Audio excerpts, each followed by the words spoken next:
लेकिन कभी कभार ऐसा होता है कि कुछ बाबा वो तो साइकोलॉजी खेल रहे हैं, मतलब लोगों के दिमाग पढ़ करके भी खेल रहे हैं।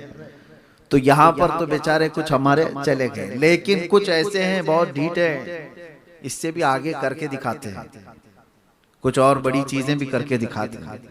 हाथ रगड़ करके सिक्का निकाल दिया, अरे बाबा बहुत पहुंचे हो। एक अब्दुल हक मुहद्दिस दहलवी रहमतुल्लाह अलैह इतने पाए के बुजुर्ग हैं, मदीने तैयबा के। आप वहां से हिंदुस्तान आए थे, हुजूर के हुक्म पर आए थे। हुजूर पाक सल्लल्लाहु अलैहि वसल्लम की ख्वाब में ज़ियारत करते थे और मदीने में रहते थे। अल्लाह के नबी सल्लल्लाहु अलैहि वसल्लम का हुक्म हुआ था कि तुम जाओ हिंद में मेरी हदीसों को फैलाओ। इल्म हदीस आज भी अगर आप पूछेंगे, चाहे कोई भी हो, यहाँ जितने सुन्नी देवबंदी जितने भी मदारिस हो, ऊपर जाकर के शेख अब्दुल हक मुहद्दिस देहलवी साहब से ही सनद ऊपर जाती है हिंदुस्तान में, सनद हदीस। तो शाह साहब रहमतुल्लाह ताला अलैह जब यहाँ आए थे तो उनका एक मामूल था, हुजूर पाक सल्लल्लाहु अलैहि वसल्लम की बारगाह में अरीज़ा पेश करके आए थे, बड़ा दूर का सफ़र कर रहा हूँ, मदीने से दूरी मुझे बर्दाश्त नहीं होती, करम इतना फरमाए कि दिन भर में लोगों में हदीस की नशर व इशाअत करूँगा, शाम को थका हारा आ जाऊँ, आंखें बंद करूँ तो आका आपकी ज़ियारत हो जाए, मदीने की ज़ियारत हो जाए या रोज़ा रसूल की ज़ियारत हो जाए। तो ये मामूल सैयदना अब्दुल हक मुहद्दिस देहलवी का था। जब आए, बुजुर्गों ने लिखा है कि वो दिन भर दर्स व तदरीस करते, हदीस पढ़ाते और शाम को मुराकबे में जाते, नबी पाक सल्लल्लाहु ताला अलैहि वसल्लम के रोज़े की ज़ियारत करते या हुजूर पाक की भी ज़ियारत कर लेते। ये रोज़ का मामूल था। एक दिन ऐसा आया कि आप एक बस्ती से गुजर रहे थे, बहुत तवज्जो से सुने बाबाओं के आशिक लोग, और ये मेरा पैगाम सबको पहुंचा है। ये आज के ज़माने का बाबा नहीं है, शेख अब्दुल हक मुहद्दिस देहलवी के ज़माने की बात कर रहा हूँ। गुजर रहे थे, किसी बस्ती से गुजरते गुजरते एक जंगल से आपका गुजर हुआ, तो आपने देखा एक खीमा लगा है और बहुत सारे लोगों की भीड़ जमा है। तो आप भी वहां पहुंच गए, लोगों से पूछा कि क्या है यहाँ पर, कहा एक बहुत बड़े बुजुर्ग हैं यहाँ पर, अल्लाह वाले हैं, बहुत पहुंचे हुए हैं और तसव्वुफ की बड़ी बातें हैं, दिल पर लगने वाली बातें उनकी हैं। तो मुरीदीन की बहुत बड़ी एक जमात बैठी हुई थी, आप भी वहां शरीक हो गए। जो बुजुर्ग थे छोटी सी झोपड़ी में थे और चारपाई पे बैठे हुए थे। शेख साहब रहमतुल्लाह अलैह जैसी आए, आंखें बंद करके उन्होंने कहा कि शाह साहब करीब आ जाइए, मौलाना इल्म हदीस के जानकार, आप तशरीफ लाइए, करीब आइए। जब किसी को कोई नाम से पुकारे तो वहीं तो ढह जाएगा, पूरा मेरा सब कुछ पता है हजरत को। तुमने बुलाया और उसके बाद बिठाया, शाह साहब रहमतुल्लाह अलैह बैठे और उसके बाद वो बुजुर्ग जब बातें करने लगे, तसव्वुफ की वो पहुंची हुई बातें, मारिफत की, हकीकत की, तरीक़त की बातें, तो आपके दिल पर भी बड़ा असर हुआ। आप भी उनके बहुत बातों से मुतासिर हुए। महफिल ख़त्म होने को थी, बगल में मटका रखा हुआ था और उसमें शराब भरी हुई थी। बुजुर्ग ने अपने मुरीद को बुलाया, या जो इंस्टेंट खिलाफत लिया होगा उसको कहा कि भरो जाम भर के दो। एक प्याला शराब का भरा गया और वो बुजुर्ग के हाथ में दिया गया, उन्होंने लिया और उसके बाद शाह साहब रहमतुल्लाह अलैह से कहा इनको भी एक प्याला दो।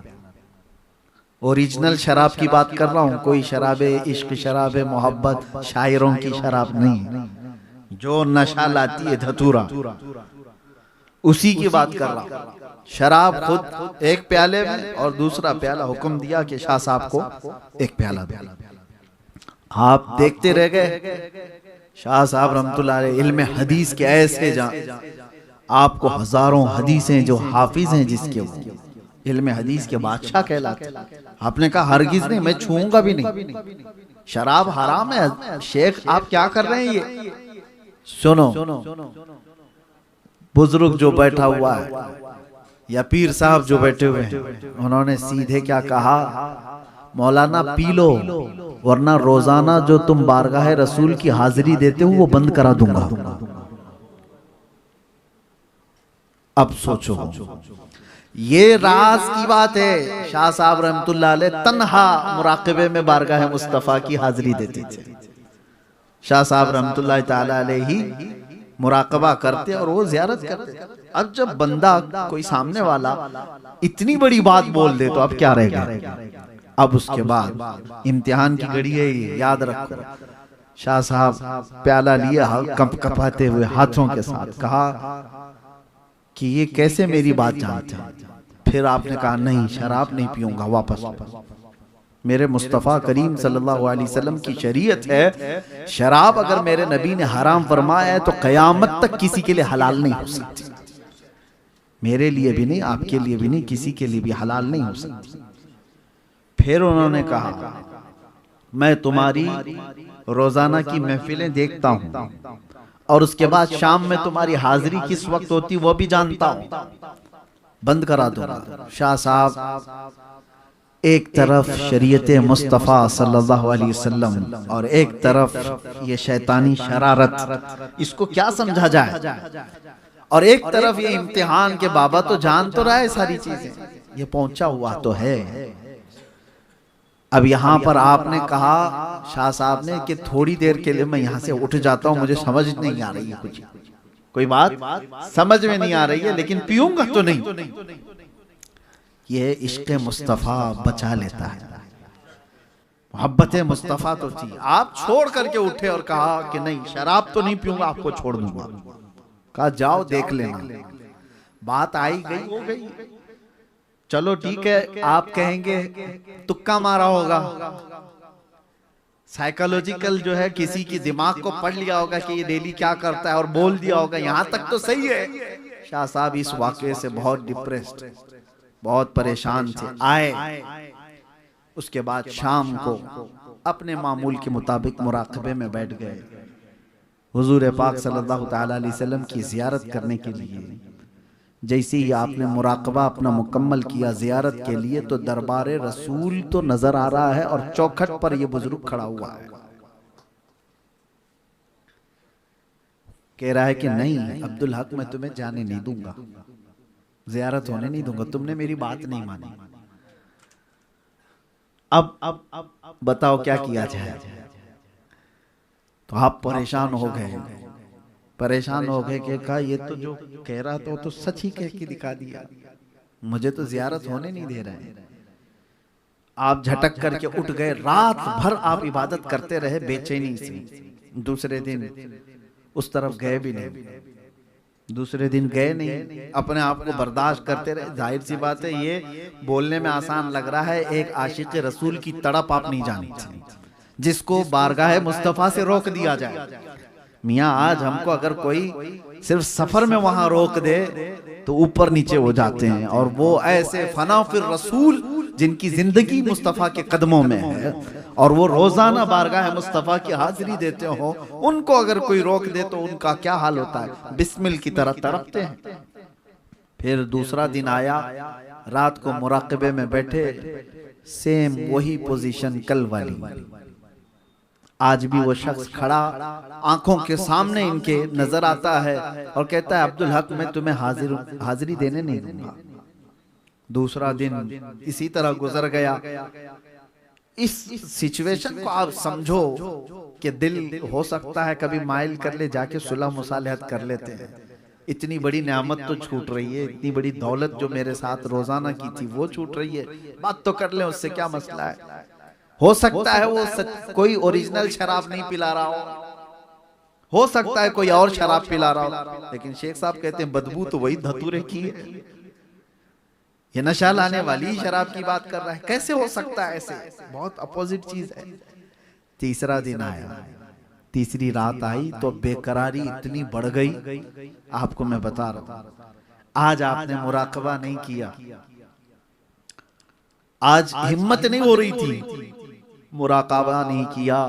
अब जो ओरिजिनल चीज आशिक रसूल की होती है वो आपने इस्तेमाल किया। क्या है सबसे बड़ी चीज जो आशिक रसूल के पास होती है, उसकी वो सिसकियां जो हुजूर को पहुंचाती हैं।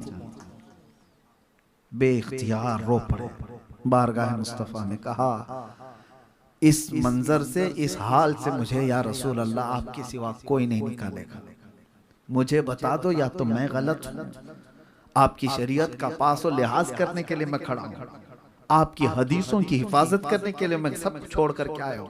आका अगर मैं गलत हूं तो मुझे मार दिया जाए, मगर इस तड़प को और लंबी ना कीजिए, इस बेकरारी को और लंबी ना की जाए। अगर मुझसे कोई खता हुई है, ये जब दिल दर्द से रोता है तो बुजुर्गों ने फरमाया, मोहम्मद को हम बेकरारों में ढूंढो, मोहम्मद को गम गुसारों में ढूंढो सल्लल्लाहु अलैहि वसल्लम। अचानक आपकी आंखें बंद हुई, बारगाह मुस्तफा सल्लल्लाहु ताला अलैहि वसल्लम की हाजिरी नसीब हुई। सिर्फ इतनी ही नहीं, रोज़े रसूल से तेज आवाज आती है, उखरुज या कल्ब, ऐ कुत्ते हमारे दरबार से निकल जाओ। ये ऐसी आवाज आई, दरवाजे पर खड़ा हुआ जो शख्स था छट गया, कहीं कोई नजर नहीं आता है, और आफताब रिसालत अपने पूरे आबो ताब के साथ अब्दुल हक मुहद्दिस देलवी की आंखों के सामने।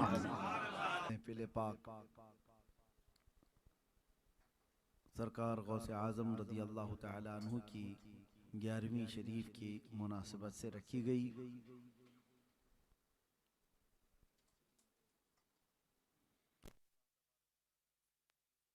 हम सबको अता फरमाए। सबसे पहले ये बात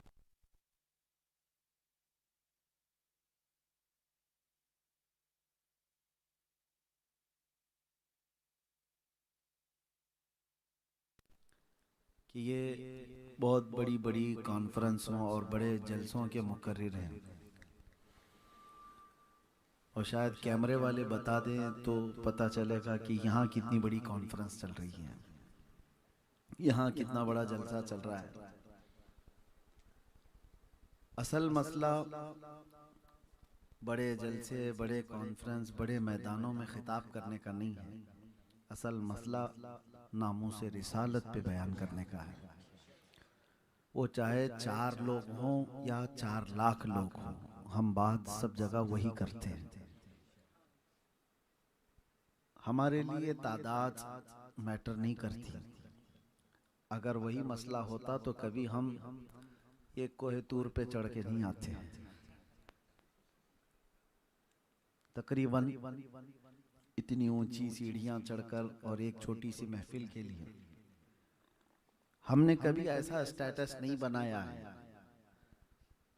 जहां हुजूर पाक सल्लल्लाहु ताला अलैहि वसल्लम की बात होती है, जहां अल्लाह ताला के महबूबों का जिक्र होता है।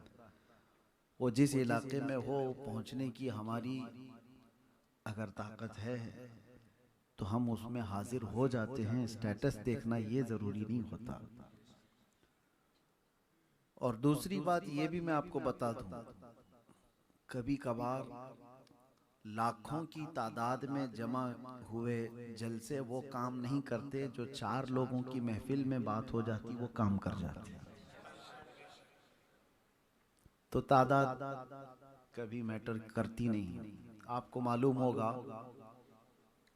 आज से तकरीबन 3 साल पहले हमने एक जो मुबाहले का चैलेंज किया था, वो कोई बहुत बड़ी कॉन्फ्रेंस और बहुत बड़े जलसे में नहीं हुआ था। वो मस्जिद की एक छोटी सी महफिल थी जिसमें 40 से 50 लोग बैठे होंगे। लेकिन जो बात निकली, जहां पर निशाना लगाया गया था, सीधे जाकर कुत्ते पर निशाना लगी रहा। और कभी हमने नहीं देखा कि बड़ी कॉन्फ्रेंस होगी तो बोलेंगे बात वायरल होगी, ऐसा नहीं है। ये अल्लाह रब्बुल इज़्ज़त की शान है, वो जिस बात को जैसा चाहे वो अल्लाह तबारक ताला कायनात में फैला देता है। वो कादिर मुतलक है। तो हमें सिर्फ हुक्म किस चीज़ का है, वमा अलैना इल्लल बलागुल मुबीन। आप ये मत समझें कि तकरीर ख़त्म कर दिया। ये कुरान की आयत है, सूरह यासीन शरीफ में, जिसका मतलब आप समझो। अभी मैंने पढ़ा तो सब शौक होकर देख रहे हैं कि हजरत खत्म हो गया, क्योंकि आप खत्म पे ही आयत सुनते हैं ना, वमा अलैना इल्लल बलाग। बहुत सारे लोग कुछ बात खत्म करने को भी यही कह जाते हैं, ये मजाक नहीं है, असल में ये हर आलिम दीन इसलिए बयान करते। ये अंबिया इकराम अलैहिस्सलाम की मान थी। अंबिया इकराम जब तबलीग करते थे और आखिर में वो ये कहते थे वमा अलैना इल्लल बलागुल मुबीन, मतलब ये है हम पर सिर्फ पहुंचाना फर्ज है, किसी को मार करके अमल करवाना यह हमारा काम नहीं है, किसी को हमसे एग्री करवाना ये हमारा काम नहीं है। हम पर काम क्या है, सिर्फ पहुंचाना, लोगों के दिलों में उतारना और दुनिया भर में फैलाना, ये रब की शान है, ये उसके अल्लाह तबारक व तआला के फजल पर है। खैर, आज जो बात सुननी थी आपको वो आपने सुन लिया। क़िबला उस्ताज़ुल असातिज़ा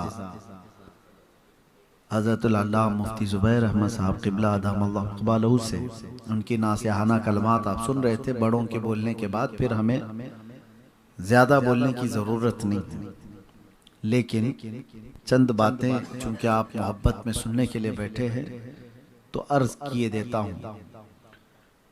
हम निस्बतों वाले लोग हैं और हमेशा एक बात याद रखना, अपने बच्चों को भी ये चीज मुंतकिल करते चले जाओ। दीन कौन सा हमारे बच्चे इख्तियार करने वाले हैं आगे के दौर में, क्योंकि सारा का सारा इनका दारो मदार आज इंटरनेट पर है। सोशल मीडिया ये बहुत बड़ा सोर्स है इंफॉर्मेशन का, यानी आपको जो मालूमात पहुंचती है उसका सबसे बड़ा सोर्स आज के दौर में क्या है, सोशल मीडिया। कुछ भी आपसे पूछा जाए, कैसे पता चला आपको, सोशल मीडिया ये बहुत बड़ा सोर्स है। और पहले के दौर में किसी से कुछ सवाल करते, अगर वो कोई मसला बताते भी तो आपको कैसे पता, तो कहते बहारी शरीयत में पढ़ा है मैंने, बुखारी शरीफ में पढ़ा है मैंने। वो किताबें सोर्स थी इंफॉर्मेशन की। और आज के दौर में सारी चीजों का सोर्स जो है वो सोशल मीडिया, दीनी नॉलेज भी दुनियावी नॉलेज भी, सब चीजों को उन्होंने सोर्स बनाया। इसलिए अब मैं आपसे कहता हूं कि अल्लाह के नबी सल्लल्लाहु ताला अलैहि वसल्लम का ये दीन, इसको बुजुर्गों ने फरमाया उन्जुर अम्मन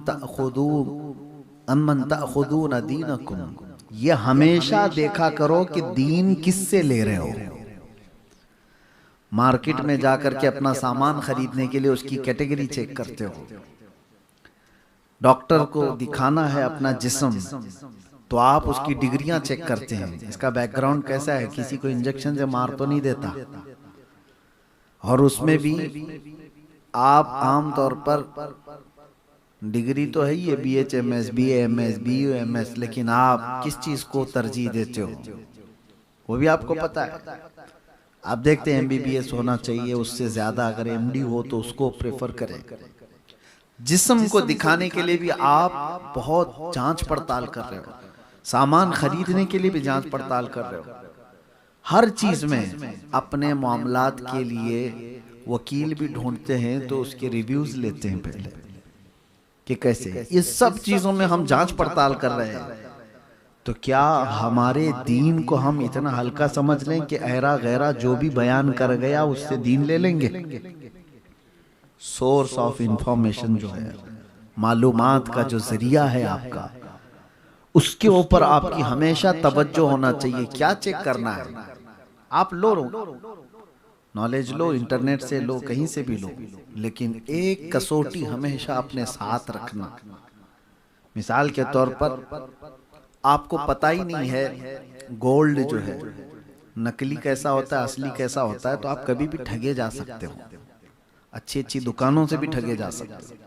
लेकिन अगर आपके पास पारस है, चेक करने वाला कोई आला है, तो आप जहां पर भी जाएंगे अपने उस आले का इस्तेमाल करेंगे। मुझे बहुत कीमती चीज खरीदनी है तो चेक तो कर लूं कि इसमें प्यूरिटी कितनी है, ओरिजिनल कितना है, आप चेक तो करोगे, किसी से करवा तो लोगे। दो चीजें तो करते हो सोना खरीदने से पहले।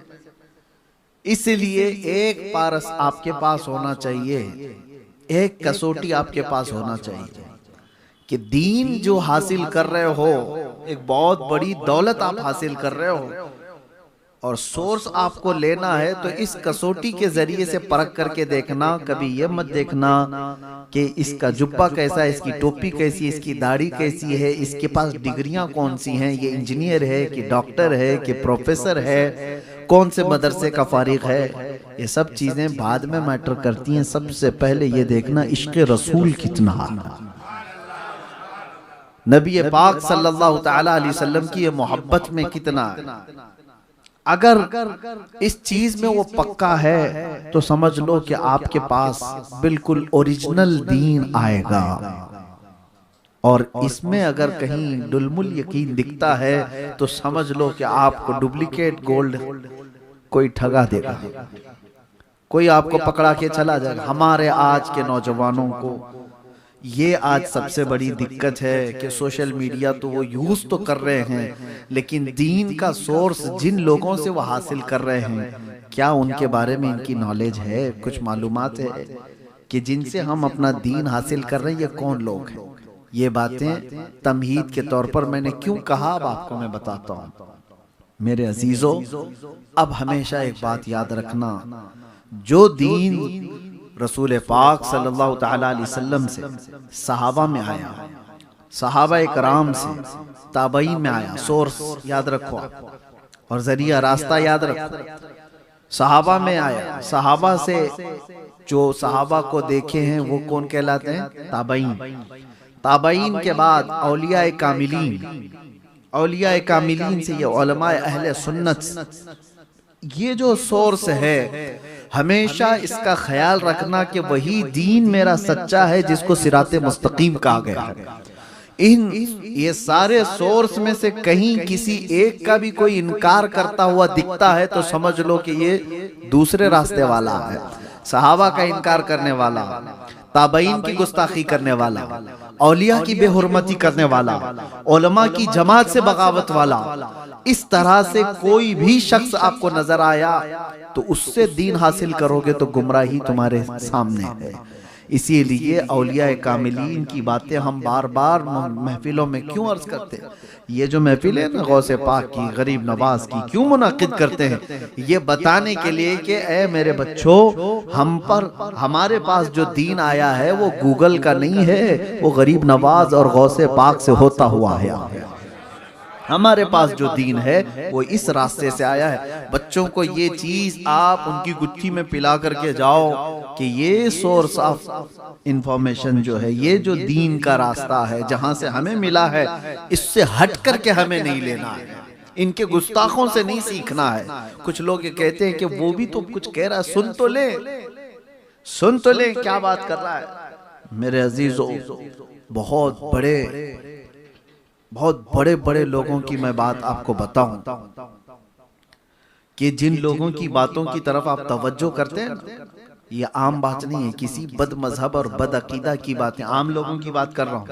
चले हम या दीगर उलमा इस्लाह हाल के लिए किसी के साथ बात की है वो अलग बात है, किसी के साथ बैठक हुई उनसे कुछ समझने के लिए, तबादला ख्याल के लिए और दीगर मामलात के लिए, जो उलमाए अहले सुन्नत जिम्मेदार, वो अगर उनके मामलात इस्लाह की खातिर, दीन की तबलीग की खातिर, सुन्नियत की खातिर अगर वो उनके मामलात वो एक्सेप्शन में, अवामुन्नास के लिए, अवाम अहले सुन्नत के लिए मैं कह रहा हूँ कि अगर आप दीनी मामलात में किसी ऐसे की तरफ तवज्जो भी किया तो बुजुर्गों ने फरमाया कि मरने के बाद अल्लाह तबारक व तआला उसके साथ सख्त पकड़ फरमाएगा। एक बुजुर्ग का वाकया बयान किया गया है, बहुत पाए के बुजुर्ग हैं, उनके इंतकाल के बाद उनको किसी ने ख्वाब में देखा और पूछा क्या मामला किया, तो उन्होंने कहा कि 5 साल तक तो मुझे ऐसे ही खड़ा रखा गया। वजह क्या है?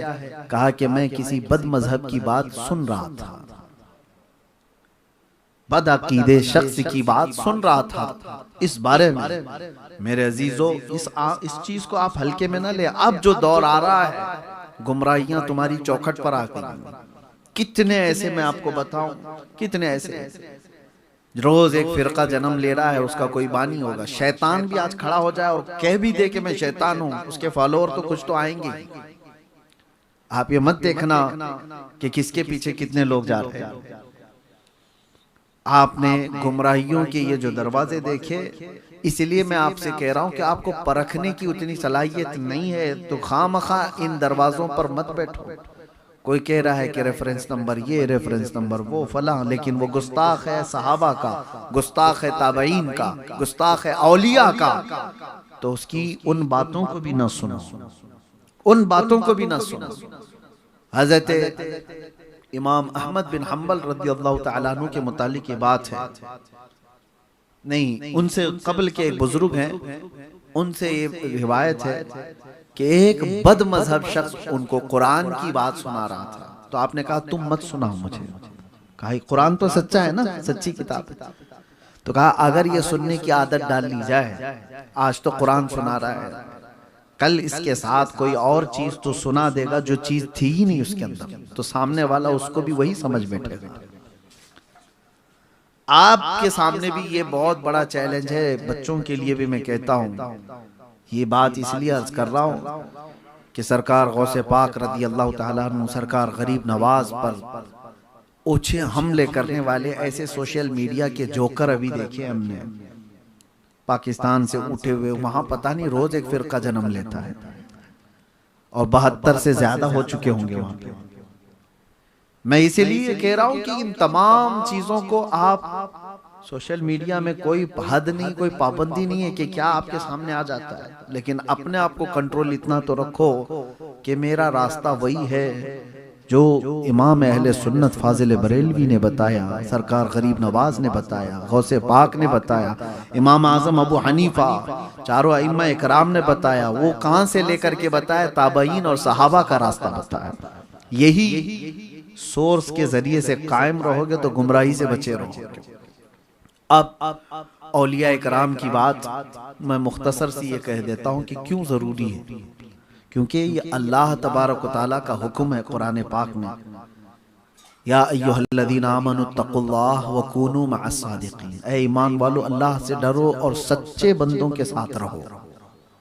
कौन है वो सच्चे लोग? कौन है वो सच्चे लोग? इसको कुरान ही गवाही देता है कि सच्चे और तकवा वाले वही हैं जो अल्लाह के वली हैं।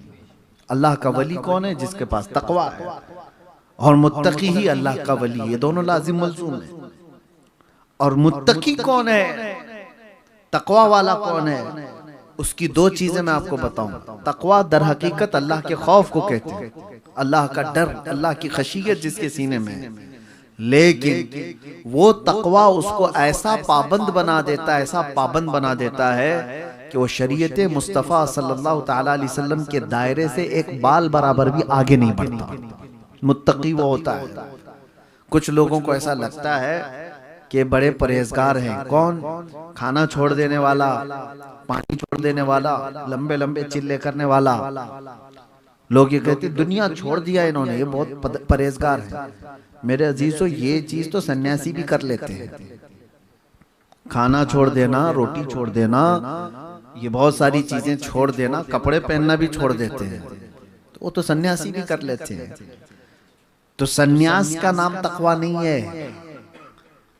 सिर्फ और सिर्फ ये चीजें छोड़ने का नाम तकवा नहीं है। तकवा दर हकीकत अल्लाह रब्बुल इज्जत के उस अजीम खशियत और खौफ का नाम है जो उसको शरीयत से एक बाल बराबर भी आगे नहीं करती। हाँ, कोई बंदा ऐसा आपको दिख रहा है कि सब दुनिया तो छोड़ा हुआ, इसका घर बार कुछ नहीं है, लेकिन वो लोगों के सामने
खुद चले जाते थे।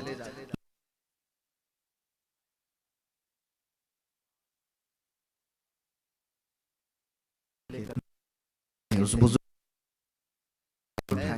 सरकार गौसे पाक जब चल करके गए, दरियाए दजला के किनारे जो रेत पड़ी हुई थी वहां पर पहुंचे तो लोग वहां तो बहुत सारे थे। गौसे पाक ने पूछा वो अल्लाह वाले कहाँ हैं? कहा अभी चले गए, 3 दिन से मुसलसल यहीं पर इबादत कर रहे थे, लेकिन अभी थोड़े वक्त हुआ वो यहाँ से कूच कर गए, सफर पे चले गए। आपने कहा मुझे बड़ा अफसोस है कि मैं मिल नहीं पाया। उसके बाद गौसे पाक ने पूछा कि वो इबादत कहाँ करते थे? तो लोगों ने बताया ये रेत पर। तो आप जा करके देखते हैं तो रेत पर हाथ के पैरों के निशान थे जो सजदे करते थे। सजदे में हो जाते हों तो हाथों के निशान भी थे, पैरों के निशान भी थे। आपने गौर से देखा और उसके बाद कहा वो झूठा शख्स है, वो अल्लाह का वली नहीं है जिसको तुम समझ बैठे थे। लोगों ने कहा आपने तो उन्हें देखा भी नहीं, आप कैसे कह रहे हो? तो आपने फरमाया अल्लाह का वली वो होता है जो मेरे नबी पाक की हर सुन्नत पर अमल करता है, सुन्नत मुस्तफ़ा को वो तर्क नहीं करता। तो कहा आपने क्या देखा? कहा देखो जिसको तुम बुजुर्ग समझ बैठे थे, ये देख रहे हो रेत पर उसके उंगलियों के निशान है सजदे के। कहा ये 10 उंगलियां खुली हुई दिख रही हैं? कहा हाँ दिख तो रही है। कहा मेरे नबी की सुन्नत थी जब हुजूर सजदे में जाते तो उंगलियां जमी हुई होती थी, मिली हुई होती थी। तो कहते हैं वो एक सुन्नत को छोड़ने वाला मैं उसको वली नहीं समझता। यहाँ तो 5-5 अंगूठियां पहनने वाले, छल्ले वाले, लठ वाले, पता नहीं क्या क्या वाले, सबको लोग समझ बैठे हैं कि बहुत पहुंचे हुए। और एक बात मैं बता दूं, ऐसे वाले अगर कुछ करके भी दिखा दें तब भी आप मत धोखे में जाना। लोग ये कहते मौलाना लोग तो इनके खिलाफ बोलते हैं, बाबा लोगों के। हाँ बोलेंगे, हम आखिरी सांस तक बोलेंगे, इसलिए कि दर्द उस वक्त होता है जब मेरे नबी पाक की शरीयत की कोई धज्जियां उड़ा रहा हो और हुजूर की इस उम्मत को, भोली भाली उम्मत को अपने दामे फरेब में फंसा रहा हो। हमें पता नहीं वो इंसान की शक्ल में शैतान हो सकता है जो अपना मुरीद बना करके इतनों को गुमराह करना चाहता है, इसलिए हम बोलेंगे। लेकिन कभी कभार ऐसा होता है कि कुछ बाबा वो तो साइकोलॉजी खेल रहे हैं, मतलब लोगों के दिमाग पढ़ करके भी खेल रहे हैं। तो यहाँ पर तो बेचारे कुछ हमारे चले गए, लेकिन कुछ ऐसे हैं बहुत ढीठ हैं, इससे भी आगे करके दिखाते हैं, कुछ और बड़ी चीजें भी करके दिखाते हैं। हाथ रगड़ करके सिक्का निकाल दिया, अरे बाबा बहुत पहुंचे हुए। बहुत कुछ करके दिखाने वाले लोग भी आपको अगर टकराव हो जाए तब भी मत समझना, कसौटी याद रखना, कसौटी याद रखना। और वो अगर कोई करामत ना भी दिखाए तो वो बादशाह है, अगर हुजूर का इश्क उसके पास है। कोई करामत ना दिखाए वो बादशाह है हमारे दिलों का। इससे बड़ी चीज मैं आपको बताऊं, शेख अब्दुल हक मुहद्दिस दहलवी रहमतुल्लाह अलैह इतने पाए के बुजुर्ग हैं, मदीने तैयबा के। आप वहां से हिंदुस्तान आए थे, हुजूर के हुक्म पर आए थे। हुजूर पाक सल्लल्लाहु अलैहि वसल्लम की ख्वाब में जियारत करते थे और मदीने में रहते थे। अल्लाह के नबी सल्लल्लाहु अलैहि वसल्लम का हुक्म हुआ था कि तुम जाओ हिंद में मेरी हदीसों को फैलाओ। इल्म हदीस आज भी अगर आप पूछेंगे, चाहे कोई भी हो, यहाँ जितने सुन्नी देवबंदी जितने भी मदारिस हो, ऊपर जाकर के शेख अब्दुल हक मुहद्दिस दहलवी साहब से ही सनद ऊपर जाती है हिंदुस्तान में, सनद हदीस। तो शाह साहब रहमतुल्लाह ताला अलैह जब यहाँ आए थे तो उनका एक मामूल था, हुजूर पाक सल्लल्लाहु अलैहि वसल्लम की बारगाह में अरीजा पेश करके आए थे। बड़ा दूर का सफर कर रहा हूँ, मदीने से दूरी मुझे बर्दाश्त नहीं होती, करम इतना फरमाए कि दिन भर में लोगों में हदीस की नशर व इशाअत करूंगा, शाम को थका हारा आ जाऊं, आंखें बंद करूं तो आका आपकी जियारत हो जाए, मदीने की जियारत हो जाए या रोज़ा रसूल की जियारत हो जाए। तो ये मामूल सैयदना अब्दुल हक मुहद्दिस दहलवी का था। जब आए, बुजुर्गों ने लिखा है कि वो दिन भर दर्स व तदरीस करते, हदीस पढ़ाते और शाम को मुराकबे में जाते, नबी पाक सल्लल्लाहु ताला अलैहि वसल्लम के रोज़े की जियारत करते या हुजूर पाक की भी जियारत कर लेते। ये रोज का मामूल था। एक दिन ऐसा आया कि आप एक बस्ती से गुजर रहे थे, बहुत तवज्जो से सुने बाबाओं के आशिक लोग, और ये मेरा पैगाम सबको पहुंचा है। ये आज के जमाने का बाबा नहीं है, शेख अब्दुल हक मुहद्दिस देहलवी के जमाने की बात कर रहा हूं। गुजर रहे थे, किसी बस्ती से गुजरते गुजरते एक जंगल से आपका गुजर हुआ, तो आपने देखा एक खीमा लगा है और बहुत सारे लोगों की भीड़ जमा है। तो आप भी वहां पहुंच गए, लोगों से पूछा कि क्या है यहाँ पर। कहा एक बहुत बड़े बुजुर्ग हैं यहाँ पर, अल्लाह वाले हैं, बहुत पहुंचे हुए हैं, और तसव्वुफ की बड़ी बातें हैं, दिल पर लगने वाली बातें उनकी हैं। तो मुरीदीन की बहुत बड़ी एक जमात बैठी हुई थी, आप भी वहां शरीक हो गए। जो बुजुर्ग थे छोटी सी झोपड़ी में थे और चारपाई पे बैठे हुए थे। शेख साहब रहमतुल्लाह अलैह जैसी आए, आंखें बंद करके उन्होंने कहा कि शाह साहब करीब आ जाइए। मौलाना इल्म हदीस के जानकार, आप तशरीफ लाइए, करीब आइए। जब किसी को कोई नाम से पुकारे तो वहीं तो ढह जाएगा, पूरा मेरा सब कुछ पता है हजरत को। तुमने बुलाया और उसके बाद बिठाया, शाह साहब रहमतुल्लाह अलैह बैठे, और उसके बाद वो बुजुर्ग जब बातें करने लगे, तसव्वुफ की वो पहुंची हुई बातें, मारिफत की, हकीकत की, तरीकत की बातें, तो आपके दिल पर भी बड़ा असर हुआ। आप भी उनके बहुत बातों से मुतासिर हुए। महफिल खत्म होने को थी, बगल में मटका रखा हुआ था और उसमें शराब भरी हुई थी। बुजुर्ग ने अपने मुरीद को बुलाया, या जो इंस्टेंट खिलाफत लिया होगा उसको, कहा कि भरो जाम भर के दो। एक प्याला शराब का भरा गया और वो बुजुर्ग के हाथ में दिया गया, उन्होंने लिया। और उसके बाद शाह साहब रहमतुल्लाह अलैह से कहा इनको भी एक प्याला दो। ओरिजिनल शराब की बात कर रहा हूँ, कोई शराबे इश्क, शराबे मोहब्बत, शायरों की शराब नहीं, जो नशा लाती है धतूरा, उसी की बात कर रहा हूँ। शराब खुद एक प्याले में और दूसरा प्याला हुक्म दिया कि शाह साहब को एक प्याला दो। आप देखते रह गए। शाह साहब रहमतुल्लाह अलैह इल्म हदीस के ऐसे आपको हजारों हदीसें, जो हाफिज हैं जिसके, वो इल्म हदीस के बादशाह कहलाते।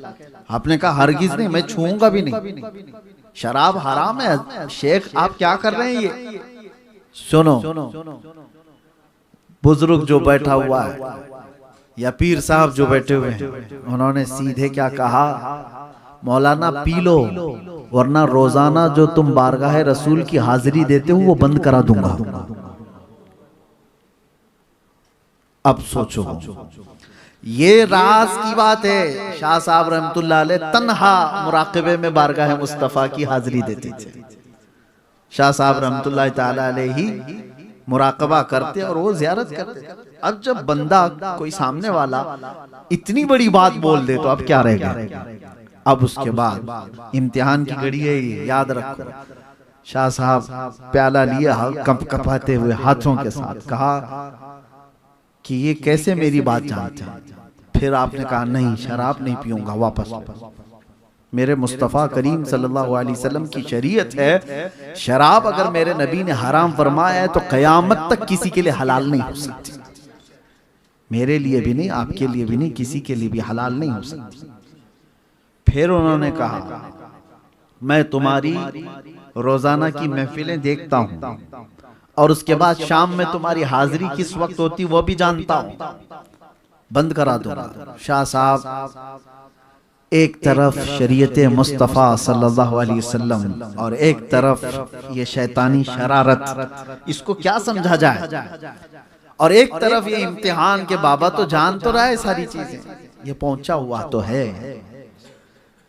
अब यहाँ पर आपने कहा शाह साहब ने कि थोड़ी देर के लिए मैं यहाँ से उठ जाता हूँ, मुझे समझ नहीं आ रही है, कुछ कोई बात समझ में नहीं आ रही है, लेकिन पीऊंगा तो नहीं।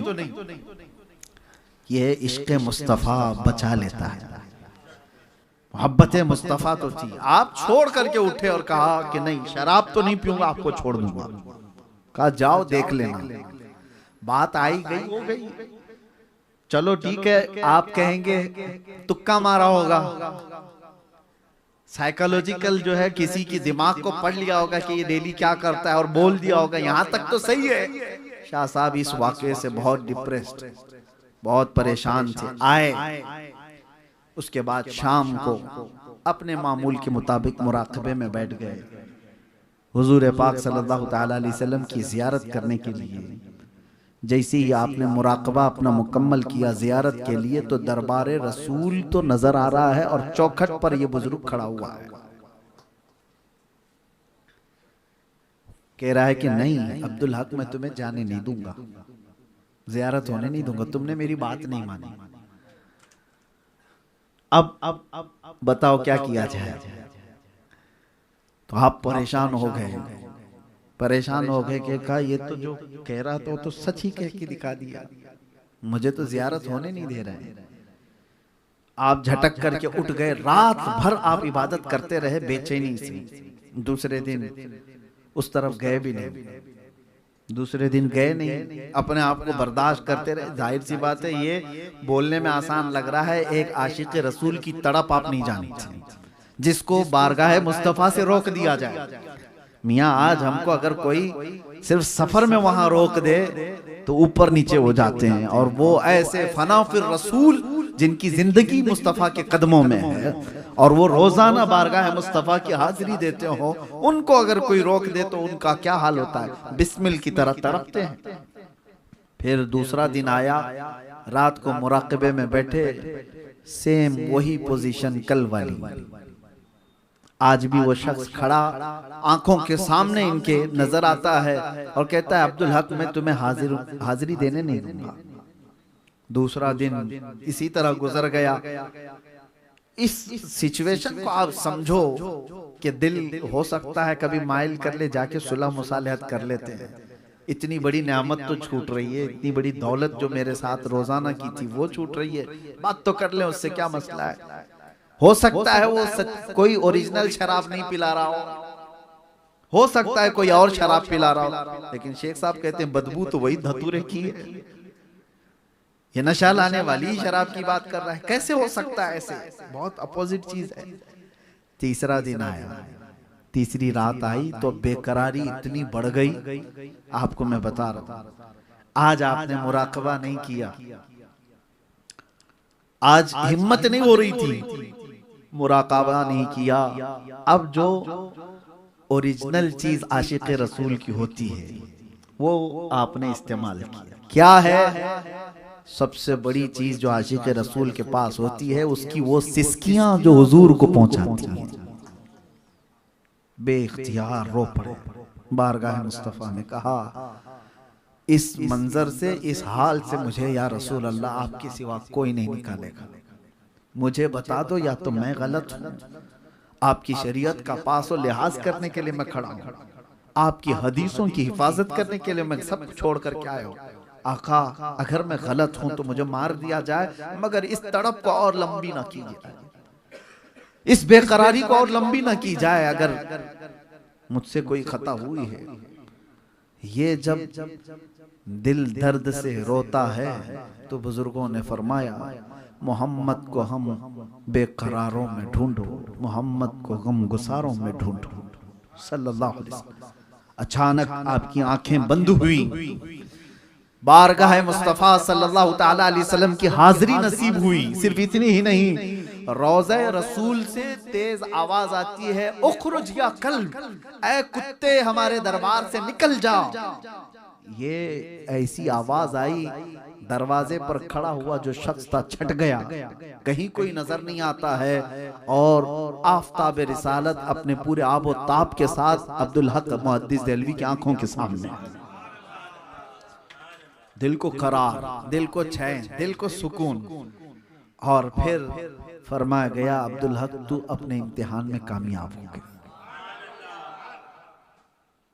देखा गया कि तू शरीयत को छोड़ता है इस चीज के लिए भी, यानी हुजूर के दीदार के लिए भी शरीयत नहीं छोड़ी जाती।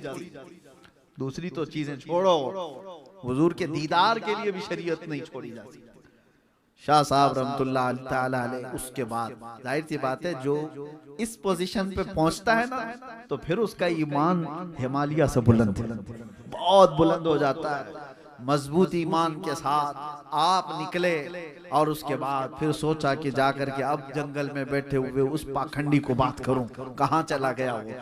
तो जा करके उस रास्ते पर जाते हैं तो देखा मुरीदीन तो हैं बेचैन बेकरार, इधर उधर कोई इधर पकड़ो छोड़ो ये सब चीजें चल रही हैं। और कुटिया कहाँ है, झोपड़ी कहाँ है?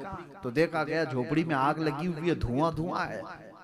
लोगों से पूछा कि साहब कहाँ चले गए, कहाँ गए पीर साहब? तो लोगों ने कहा हजरत हमको पता नहीं, अचानक एक हादसा हुआ, एक बिजली कड़की, बिजली का शोला झोपड़ी पर पड़ा तो पड़ा बिजली भी कि इस शोले से आग की चिंगारियां निकलने लगी, धुआं तो आ रहा है। हम पीर साहब को बचाने के लिए निकले तो देखा झोपड़ी से पीर साहब नहीं एक कुत्ता जा रहा था। शेख साहब ने फरमाया कुत्ता ऐसा ही नहीं था, मेरे मुस्तफा के हुक्म पर निकला हुआ कुत्ता था, वो शैतान था। और शैतान को अल्लाह ने इतनी ताकत दी है वो तुम्हारे तसव्वुरात में भी आ सकता है। आप क्या समझ रहे हो? तुम्हारे तसव्वुरात, बल्कि ये फरमाया गया है कि शैतान तुम्हारे खून के साथ दौड़ रहा है, खून के साथ दौड़ रहा है। तो यहां तक भी बात पहुंच जाए तब भी याद रखना मेरे मुस्तफा की शरीयत को नहीं छोड़ सकते हम। हुजूर पाक सल्लल्लाहु तआला अलैहि वसल्लम को छोड़ करके, उनकी शरीयत को छोड़ करके चाहे कोई भी हो वो ठोकर में बे उनके वास्ते खुदा कुछ अता करे, हाशा गलत गलत ये हवस बेबसर की है। आला हजरत फरमाते हैं बखुदा खुदा का यही है दर, नहीं और कोई मफर मकर, जो वहां से हो यही आके हो, जो यहाँ नहीं तो बात समझ में आए, जो यहाँ नहीं तो वहां नहीं। कोई अगर कहता है मैं पहुंचा हुआ हूं अल्लाह की बारगाह में, पहले ये देखो मदीना पहुंचा है कि नहीं पहुंचा। जो यहाँ नहीं तो हाँ ये हो ही नहीं सकता। बे उनके वास्ते खुदा कुछ अता करे।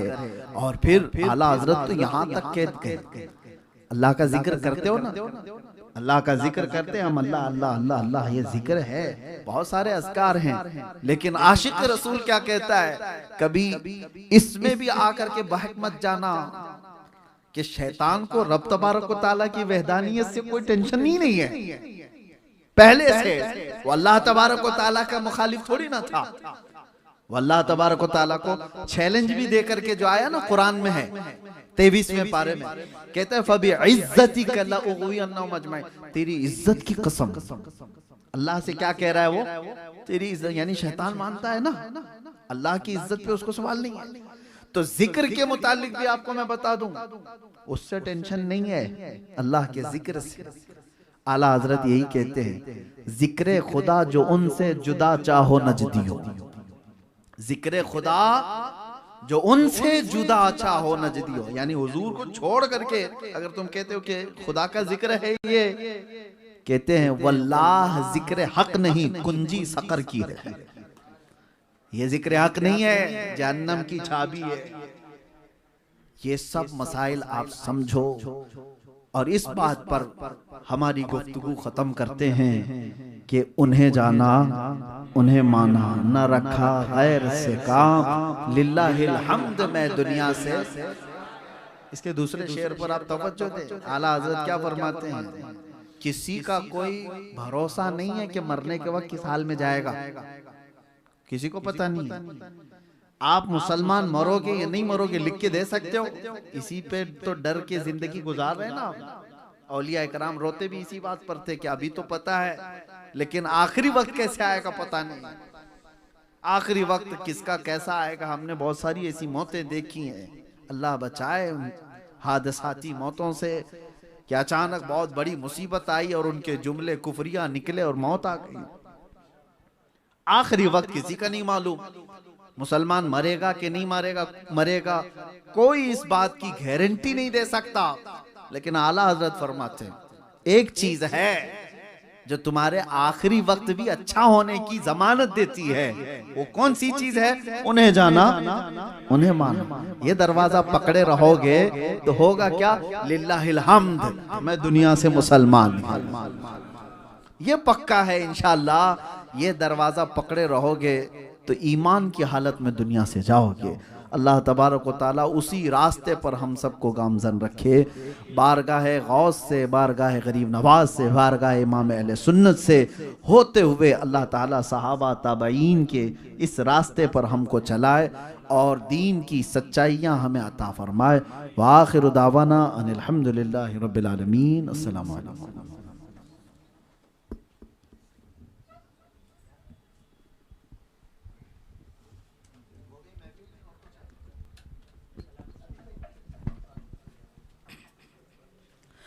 मुस्तफ़ा जाने